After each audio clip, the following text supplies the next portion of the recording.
नमस्कार मित्रांनो, 12वीचा निकाल लागलेला आहे. बऱ्याच साऱ्या विद्यार्थ्यांचे मला कॉल आले, "दादा, आय-टीमध्ये करिअर करायचं आम्हाला. काय करावं लागेल याचं गाईडन्स दे. आम्हाला इंजिनिअरिंग नाही करायची, 4-4 वर्ष आम्हाला इंजिनिअरिंग नाही करायची.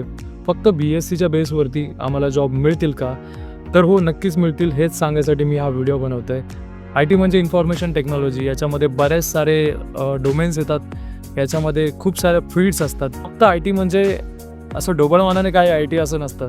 आपण बऱ्याच साऱ्या लोकांना बघतो, त्यांना विचारतो तुम्ही काय करता? ते बोलतात मी जावा डेव्हलपर आहे, मी पायथन डेव्हलपर आहे. बट हे पायथन, जावा डेव्हलपर हे पण वेगवेगळ्या फील्डमध्ये कामं करत असतात.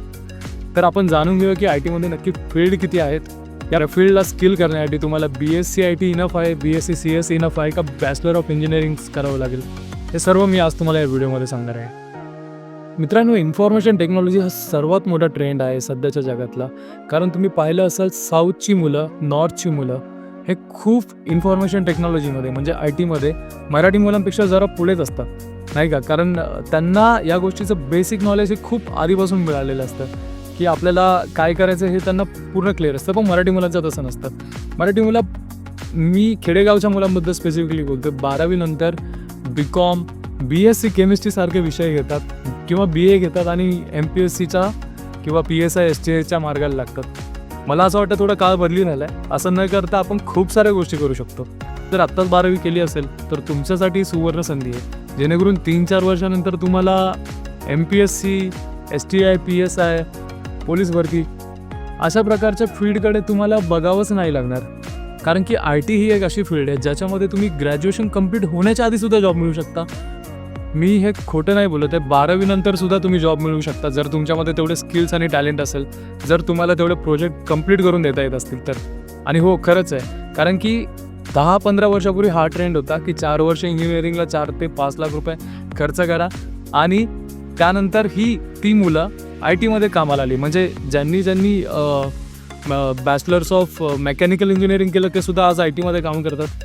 ज्यांनी सिव्हिल इंजिनिअरिंग केलं, इलेक्ट्रॉनिक टेलिकम्युनिकेशन केलं, ते लोकंसुद्धा आज आय-टीमध्ये काम करत आहेत.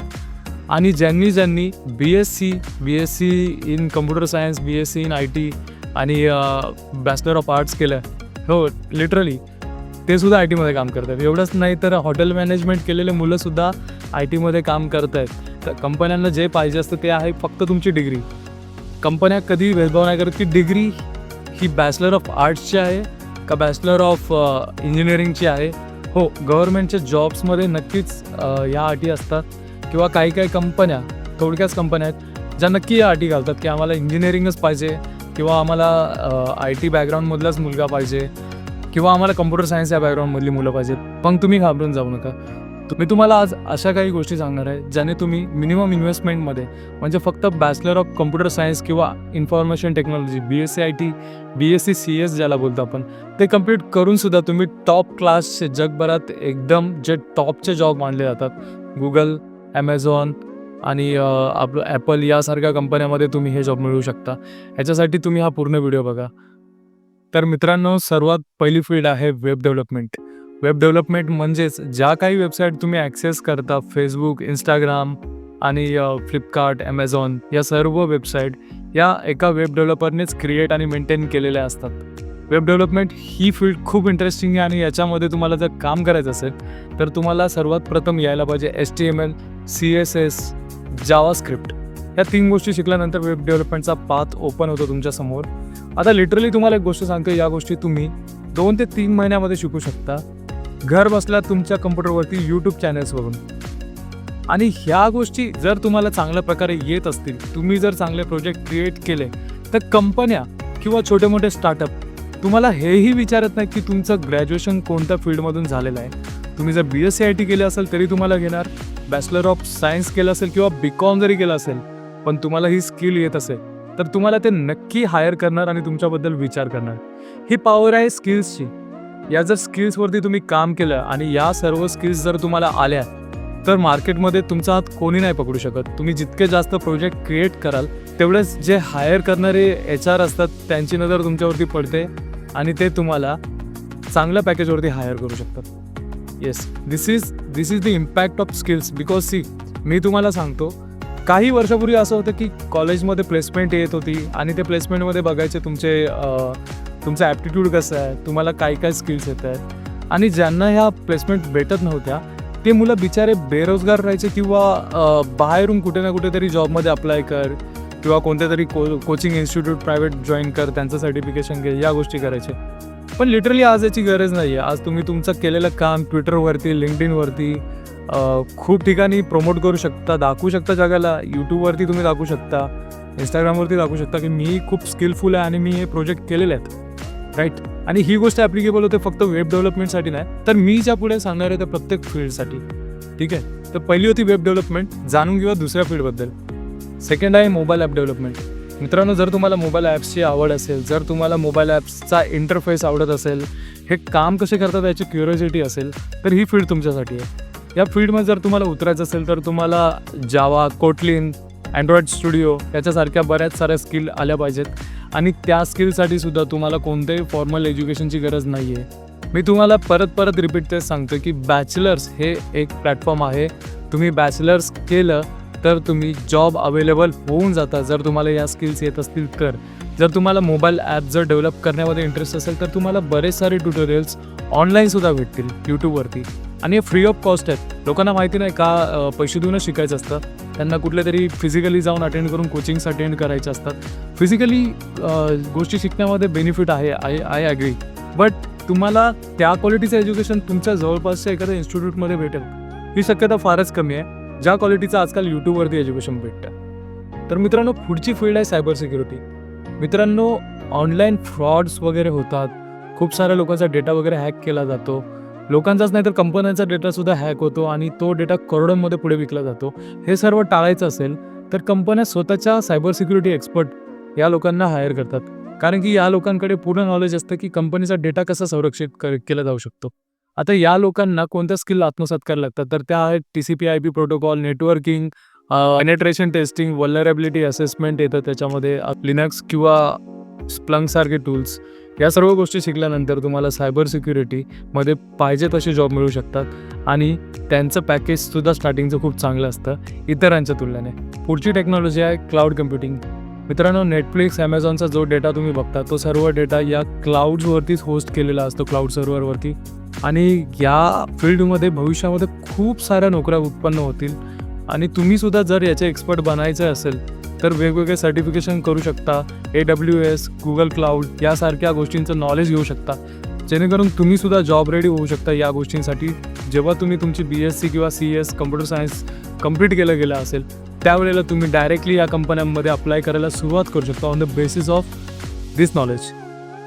पुढची फील्ड आहे ब्लॉकचेन डेव्हलपमेंट. ब्लॉकचेन या शब्दांनी सर्व जगाला भोरळ पाडलेले आहे लिटरली, कारण की आपण क्रिप्टोकरन्सी किंवा बिटकॉइन हे आजपर्यंत ऐकलंच असेल. बिटकॉइन खूप साऱ्या लोकांना फ्रॉड वाटतो, पण तो तसं नसून ती एक टेक्निकल एंटिटी आहे जी डिजिटली स्टोअर केली गेलेली आहे आणि त्याचा सप्लाय इतका कमी आहे की इकॉनॉमिक्सच्या रूलनुसार डिमांड सप्लायच्या गेममुळे बिटकॉइनची किंमत ही वाढतच चालली आहे. तर त्यामध्ये न पडता आपल्याला ब्लॉकचेन टेक्नॉलॉजी काय करते आणि आपण त्याला कसं शिकू शकतो यावर भर द्यायचा आहे. मित्रांनो, लक्षात ठेवा, क्रिप्टोकरन्सी ही वेगळी आणि ब्लॉकचेन टेक्नॉलॉजी वेगळी. क्रिप्टोकरन्सी ही ब्लॉकचेन टेक्नॉलॉजीवरती बनवली गेलेली आहे आणि ब्लॉकचेन टेक्नॉलॉजीचा यूज करून तुम्ही खूप सारे applications end to end tracking, ज्यांना आपण सप्लाय चेनमध्ये सुद्धा करू शकतो, हे वाले ॲप्लिकेशन्स क्रिएट करू शकता. तुम्हाला जर हे शिकायचं असेल तर सोलाना फाउंडेशनकडून खूप चांगले कोर्सेस दिलेले आहेत. तुम्हाला इथेरियम आलं पाहिजे, स्मार्ट कॉन्ट्रॅक्ट क्रिएट करता आले पाहिजे. जर तुम्ही हे करण्यात एक्सपर्ट झालात तर तुम्हाला क्रिप्टोकरन्सीच्या दुनियामध्ये किंवा ब्लॉकचेनच्या दुनियामध्ये भरपूर साऱ्या ऑपॉर्च्युनिटी मिळतील. पुढची फील्ड आहे AI आणि ML. AI म्हणजे आर्टिफिशियल इंटेलिजन्स आणि ML म्हणजे मशीन लर्निंग. हे शब्द तर आपण नक्कीच आजवर ऐकले असतील की AI आलं आहे, ML आलं आहे, जॉब्स राहतील की नाही राहतील, कारण की हे आहे आर्टिफिशियल इंटेलिजन्स म्हणजेच कृत्रिम बुद्धिमत्ता. या बुद्धिमत्तेचा उपयोग करून आपलं किचकट आणि दैनंदिन जीवनातले वेळखाऊ कामं आपण अत्यंत सोप्या पद्धतीने आणि खूप फास्ट पद्धतीने कंप्लीट करू शकतो. हे आहे AI तंत्रज्ञान खूप झपाट्याने वाढत आहे. तुम्ही ChatGPTबद्दल ऐकलं असाल. जर कोणी खेडेगावातली मुलं माझा हा व्हिडिओ पाहत असतील आणि त्यांनी ChatGPT वापरला नसेल तर मी रिक्वेस्ट करतो, कृपया तुम्ही ChatGPT वापरून बघा. ChatGPTला तुम्ही काहीही विचारू शकता लिटरली. ChatGPTला तुम्ही तुमच्या गावाचं नाव घेऊन तुमच्या गावाच्या जमिनीची जी माती आहे त्या मातीची क्वालिटी काय आहे, त्याच्यामध्ये कार्बनचं प्रमाण किती आहे, या सर्व प्रश्न विचारू शकता आणि ते तुम्हाला अगदी अचूक उत्तर देईल. हे मिरॅकल फक्त AI मुळे पॉसिबल झालं आहे. आणि जर तुम्ही ChatGPT वापराल तर तुम्हीसुद्धा अवाक होऊन जाल, कारण की ChatGPT किंवा DeepSeek किंवा अजून बरेच सारे मॉडेल्स आजकाल जगामध्ये आलेले आहेत किंवा बरेच सारे मॉडेल्स आजकाल मार्केटमध्ये आले आहेत. त्यांनी अक्षरशः धुमाकूळ घातला आहे आणि त्याच्यामुळेच AIची गरज सर्वांनाच आहे. सध्याच्या घडीला जो सर्वात उत्तम पॅकेज मिळतोय तो आहे AI इंजिनियर्ससाठी आणि मशीन लर्निंग इंजिनिअरिंगसाठी. आणि हे इंजिनियर जेव्हा मी बोलतो तेव्हा लक्षात ठेवा, इंजिनिअरिंग डिग्री करायची तुम्हाला गरज नाही. जर तुम्ही AI MLचे कोर्स कंप्लीट केले आणि त्यामध्ये तुम्ही एक्सपर्ट झाला तर तुम्हाला ऑटोमॅटिकली कोणतीही कंपनी स्वतः चालत येऊन जॉबसाठी विचारेल. मित्रांनो, नेक्स्ट फील्ड आहे डेटा सायन्स. डेटा सायन्स म्हणजे काय ते थोडक्यात समजून घेऊ. डेटा म्हणजेच माहिती गोळा करणे, त्याचं संरक्षण करणे, त्याचं व्हिज्युअलायझेशन करणे, त्याचं सादरीकरण करणे, या सर्व गोष्टीला डेटा सायन्स असं म्हटलं जातं. डेटा म्हणजे छोटा मोठा डेटा नसतो बरं का. खूप मोठ्या प्रकारचा डेटा हा हाताळला जातो या डेटा सायंटिस्टद्वारे किंवा डेटा इंजिनियर्सद्वारे. तुम्हाला जर या डेटा सायन्समध्ये, डेटा इंजिनिअरिंगमध्ये इंटरेस्ट असेल तर बरेच सारे कोर्सेस अवेलेबल आहेत. कोर्सेरावरती अवेलेबल आहेत, यूट्यूबवरती अवेलेबल आहेत. तुम्ही तो कोर्स मोफत घेऊ शकता, शिकू शकता, त्याच्यामध्ये एक्सपर्ट बनू शकता. लिटरली तुम्हाला डेटा इंजिनियर बनण्यासाठी कोणत्याही इंजिनिअरिंग डिग्रीची गरज नाही आहे. जरी तुम्ही BSIT करता सुद्धा डेटा सायन्स, डेटा इंजिनिअरिंग शिकला तरी तुम्हाला डेटा इंजिनियर याच पोस्टचा जॉब मिळणार आहे. मित्रांनो, म्हणून मी म्हणतोय की इंजिनिअरिंग की BSIT, BSc, CS या दोघांचा विचार करताना थोडासा जास्त डोकं लावून विचार करा, कारण स्कोप दोघांना सेम आहे, जॉब्स दोघं पण सेम करतात, पगार दोघांना सेम आहे, पण फीज वेगवेगळ्या आहेत. BSc ITला, BSc CSला जास्त फीज नाही आहे. इंजिनिअरिंगला भरमसाठ फीज आणि 4 वर्षाचा तुमचा वेळ देणं आहेच काही केलं तरी. त्यात जर केट्या लागला अडकलात तर 5 वर्षही कुठे नाही गेलं तुमचे. वळूयात पुढच्या फील्डवरती. पुढची फील्ड आहे IoT, इंटरनेट ऑफ थिंग्स. ही खूप इंटरेस्टिंग अशी फील्ड आहे, कारण की याच्यामध्ये येतात इलेक्ट्रॉनिक डिव्हायसेस विथ सेन्सर्स आणि असे डिव्हायसेस ज्यांना आपण इंटरनेट कनेक्ट करू शकतो. म्हणजे लिटरली तुमच्या शेतामध्ये तुम्हाला सिंचन करायचं असेल किंवा तुमच्या गावातलं तुम्हाला क्लायमेट सांगणाऱ्या मशीन्स असतील, तुम्ही ज्या गोष्टीचं घरात बसल्या बसल्या, एक छोटंसं उदाहरण देतो, घरात बसल्या बसल्या तुम्ही मोबाईलवरती बटन दाबता आणि तुमच्या शेतामध्ये सिंचन सुरू होतं, पाणी पाईप्सने त्या ठिबक सिंचनाद्वारे पाणी द्यायला सुरुवात होते. हे सुद्धा एक IoT आहे. IoT म्हणजे इंटरनेट ऑफ थिंग्स. हे खूप बेसिक एक्झाम्पल दिलं. याचा खूप मोठ्या लेवलचे ॲप्लिकेशन्स आहेत जगभरामध्ये, कारण की IoT म्हटल्यावर तुमच्या सेन्सर्स, प्रामुख्याने सेन्सर, तुमच्या मोबाईलमध्ये सुद्धा सेन्सर्स असतात. त्याच प्रकारचे सेन्सर, बरेच सारे सेन्सर IoTमध्ये इन्क्लूड होतात. याच्यामध्ये जर तुम्हाला काम करायचं असेल तर तुम्हाला फक्त BSIT करून चालणार नाही, BSc CS करून चालणार नाही, कारण सध्याच्या अभ्यासक्रमामध्ये या गोष्टी इन्क्लूड केलेल्या नाहीत भारतामध्ये कुठे. BScच्या टॉपच्या कॉलेजमध्ये इंजिनिअरिंग करून या फील्डमध्ये तुम्ही मास्टरी करू शकता आणि त्यानंतर तुम्हाला जॉबच्या भरमसाठ संधी आहेत. सर्व फील्डसाठी जे मी सांगितलं आहे की जर तुम्ही त्या स्किलमध्ये निपुण असाल तर तुम्हाला एज्युकेशन कोणी विचारणार नाही. ते इथंसुद्धा ॲप्लिकेबल होतं, कारण जर तुम्हाला ती स्किल आली एनी हाव, तुम्ही जर ऑनलाईन जरी शिकलात तरी पण तुम्ही IoTमध्ये खूप चांगल्या प्रकारचे जॉब मिळवू शकतात. नेक्स्ट फील्ड आहे रोबोटिक्स. रोबोटिक्समध्ये हार्डवेअर डिव्हाइस, इलेक्ट्रॉनिक्स, सेन्सर्स या सर्वांचा IoT सारखा वापर तर होतोच, पण याच्यामध्ये त्यालाच सांगड घातली जाते AIची, म्हणजे कृत्रिम बुद्धिमत्तेची. तुम्ही फक्त यूट्यूबला जाऊन सर्च करा रिसेंट रोबोटिक टेक्नॉलॉजीज. तुम्हाला असे भन्नाट रोबोट्स दिसतील की जे पाहून तुम्ही सुद्धा आश्चर्यचकित नक्कीच व्हाल, कारण की हे रोबोट्स माणसांसारखी कामं करू लागलेत. शेतामध्ये कामं करतात, फॅक्टरीमध्ये कामं करतात. चायना तर या बाबतीत खूप पुढे आहे. IPLच्या मॅचेसमध्ये पण तुम्ही पाहिलं असेल तो रोबोटिक डॉग एक पुढे पुढे येतो टॉसच्या टायमिंगला. तरी सर्व रोबोट टेक्नॉलॉजी आहे, याला आपण रोबोटिक्स असं म्हणतो. इंडियातल्या टॉपच्या कॉलेजमध्ये हा अभ्यासक्रम आहे आणि जर तुम्हाला रोबोटिक्समध्ये पुढे जायचं असेल तर मी सजेस्ट करेन तुम्ही त्या टॉपच्या कॉलेजमध्ये ॲडमिशन मिळवायचा प्रयत्न करा, कारण की ह्या काही अशा गोष्टी ज्या तुम्हाला घर बसल्या शिकायला नाही भेटत. ह्याच्यामध्ये फिजिकली अवेलेबल असणं खूप इम्पॉर्टंट आहे. हार्डवेअर हाताळावं लागतं आणि त्याचमुळे तुम्ही फक्त यूट्यूबवरती कोर्सेस बघून रोबोटिक्स करू शकत नाहीत. नेक्स्ट फील्ड आहे क्वांटम कम्प्युटिंग. क्वांटम कम्प्युटिंग म्हणजे डीप लेवलचं कॉम्प्युटेशन जिथे क्रिएट केलं जातं, ज्या सिस्टम डीप लेवलचं कॉम्प्युटेशनवरती काम करतात, या सर्व फील्डला क्वांटम कॉम्प्युटेशन असं म्हटलं जातं. याच्यामध्ये काम करण्यासाठी तुम्हाला मॅथ्स हे येणं खूप इम्पॉर्टंट आहे. मॅथ्स आणि फिजिक्स या दोन्ही गोष्टी येणं खूप इम्पॉर्टंट आहे.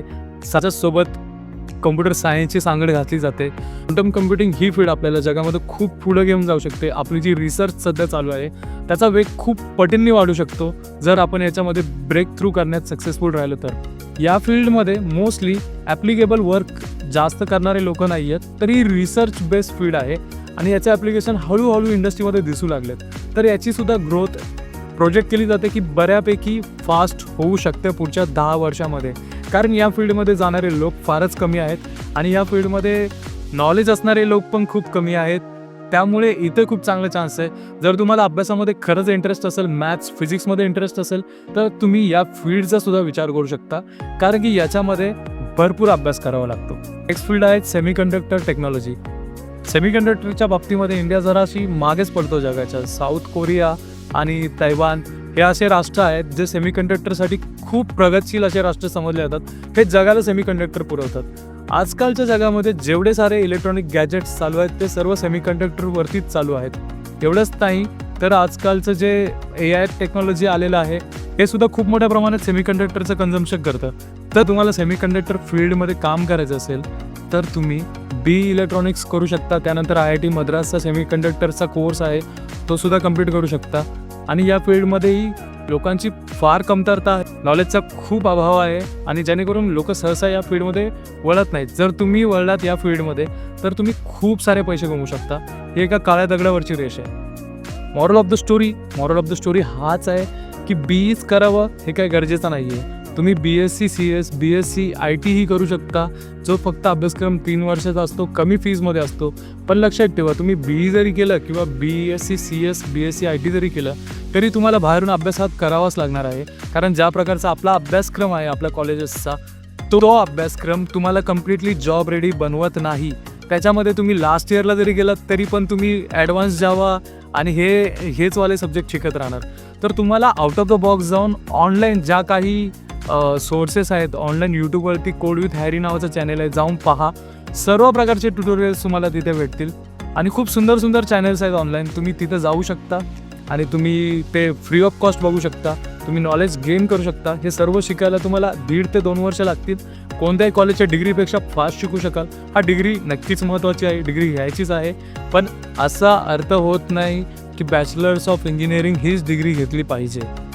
कारण की BSc पण डिग्री आहे, BSc CS पण डिग्री आहे आणि BA सुद्धा डिग्री आहे. जर तुम्ही BAला ऑलरेडी ॲडमिशन घेतलं असेल आणि ITमध्ये इंटरेस्टेड असाल, तुम्ही सुद्धा येऊ शकता या फील्डमध्ये आणि तुम्ही सुद्धा एक्सप्लोअर करू शकता. इथे कोणावरती रेस्ट्रिक्शन नाहीत की तुम्ही या आणि या पर्टिक्युलर फील्डचं असलं पाहिजे. बस तुम्हाला बऱ्यापैकी चांगल्या लेवलचा पॅकेज मिळू शकतो. मित्रांनो, ही माहिती जर तुम्हाला चांगली वाटली तर प्लीज सबस्क्राईब करा. तुमच्या रिलेटिव्स, नातेवाईक, तुमच्या शेजारचे, तुमच्या गावातले लोक सगळ्यांना ही माहिती शेअर करा. कारण की या माहितीचा अभाव आहे, जेणेकरून हा व्हिडिओ गरजू व्यक्तींपर्यंत पोहोचेल. धन्यवाद.